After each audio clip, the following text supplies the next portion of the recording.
Assalamu alaikum, this is Rashid, and in this tutorial I will tell you that how you can insert a comment and how you can edit that comment. So where you want to insert the comment, just you need to come on that cell and right click and insert a comment. So this cell shows the running dynamic balance for collection okay. So if I want to edit that comment, I just right click, edit the comment, and I can edit it for the recovery.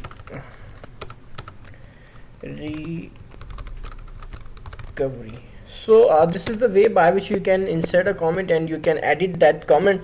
So this is all for this tutorial, and you just need to subscribe my channel for more videos, and I always be looking for the feedback by you. So thank you so much for your time. Thank you.